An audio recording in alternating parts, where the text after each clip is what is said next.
Hello 3D printing friends! Today on the BV3D channel we're continuing our Getting Started with Electronics series, and we're going to see how to control an RGB LED with the Elegoo Uno R3 board. Stick around and we'll get into it right after this. I'm Brian and you are watching BV3D.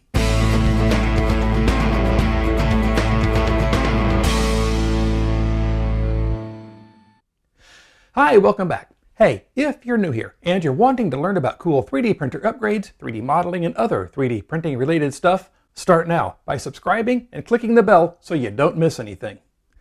Okay, so this is the third episode in the Getting Started with Electronics series, in which we're using the Elegoo Super Starter Kit for Uno. The kit sells on Amazon for just under $36 US, and it comes with an Elegoo Uno R3, an 830 tie point breadboard, and a whole pile of electronic components, including integrated circuits, motors, sensors, and LEDs. For those of you following along in the PDF guide which accompanies the kit, this is the fourth lesson. Third episode, fourth lesson. Yes, it's confusing. Yes, I expect to continue being off by one for the duration of the series. You've been warned. In previous episodes, we installed the Arduino Integrated Development Environment, or IDE, and we sent some code to the Uno to blink its onboard LED in different ways. We also covered the purely electronic aspects of controlling the brightness of an LED. Now it's time to combine those two things, and so we're going to be connecting an RGB LED to the Uno. An RGB LED has individual red, green, and blue elements contained within a single package. It's like a 3-in-1 bonus pack or something. And we'll be controlling the individual red, green, and blue elements via code. That means we can do cool things like mix different proportions of the three colors to get a whole bunch of different ones. So let's break out the Uno and the breadboard. If you've got a 3D printer and you've printed out the project tray, great. If not, that's okay too. I just like having all the parts in one place, and I don't have to worry about wires being pulled out if I move it around. Let's get the parts that we need out of the kit. We are looking for an RGB LED. It looks like this. It has a white or clear lens on it and 4 leads coming out of it. One is ground, and the other 3 go to red, green, and blue elements inside. 3 220 ohm resistors. We'll be using these as current limiting resistors like we did last time. The color code on them, if you can make it out, is red, red, black, black, and then whatever color the tolerance band is. The first red, red, black combo is 220, and the next black is a multiplier of 1. That's our 220 ohm value. And we need 4 jumper wires with pins on both sides like these. I'm going to use a black one for ground and 1 each of red, green, and blue just because I think that's clever. Let's get these components plugged into the breadboard and then connect the jumper wires to the Uno. The longest lead on the LED is the cathode, which is the one that connects to ground. On one side of the cathode there are 2 more leads. These are green and blue. On the other side of the cathode is the red lead. So let's get the resistors and the jumper wires plugged into the breadboard in the correct order, and then we can plug the LED in. It's like we're making a little home for the LED.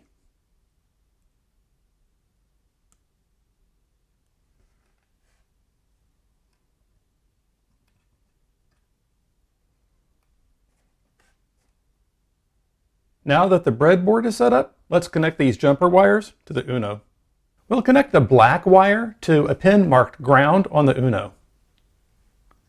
The red wire will go to pin 6. The green wire will go to pin 5. And the blue wire will go to pin 3.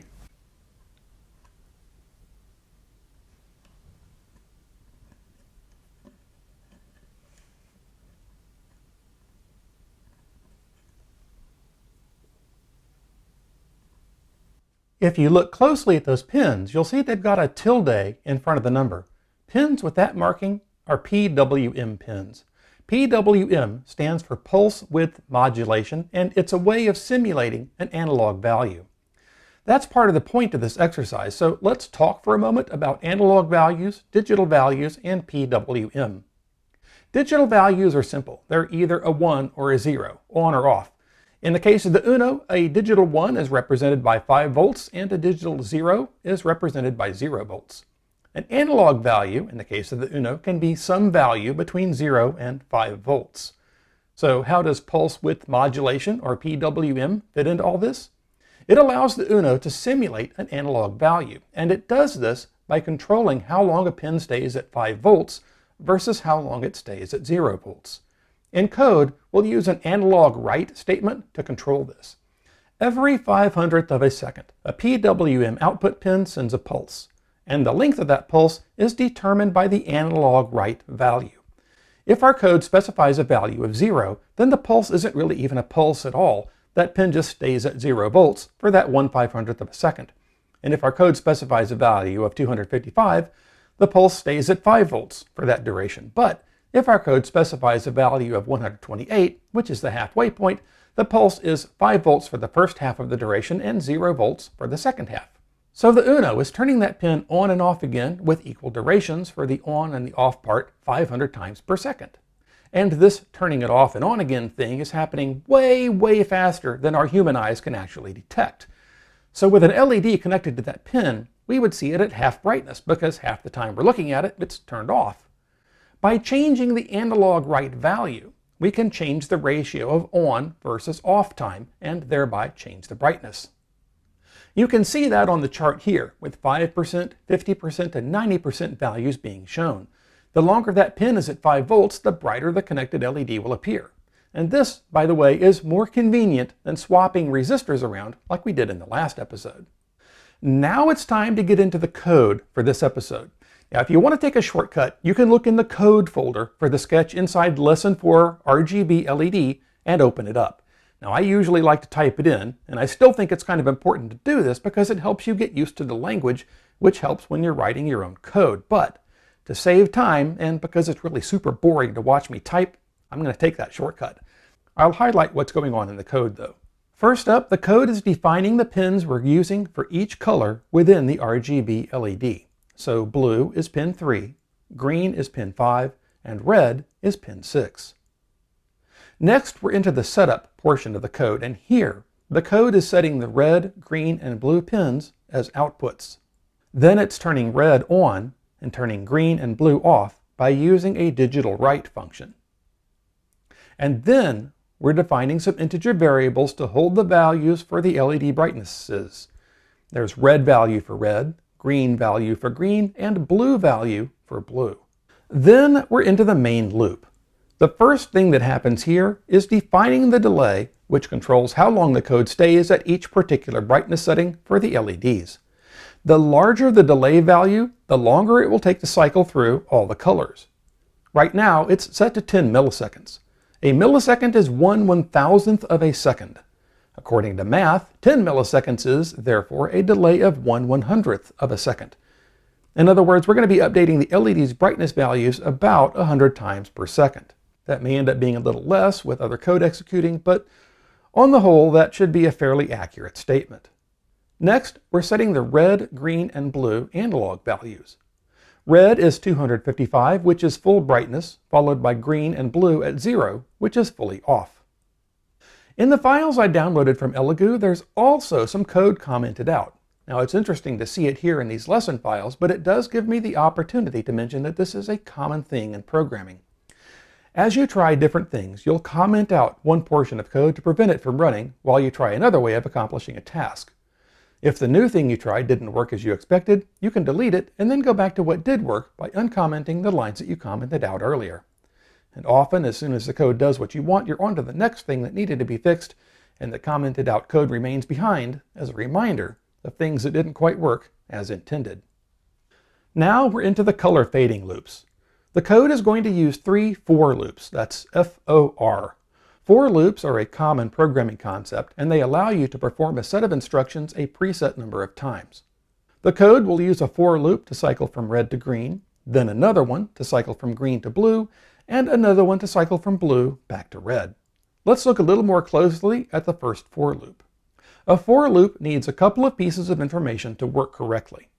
Here, we're defining a counter variable I, which is an integer, and it's being set to a value of 0. The next part specifies the condition under which the for loop will continue to run.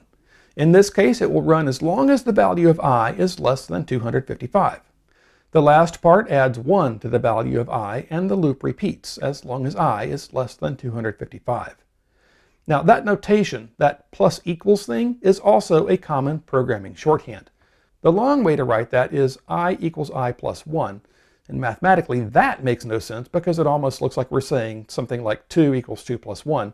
So to avoid this slightly confusing construction, the concept of plus equals or minus equals was created.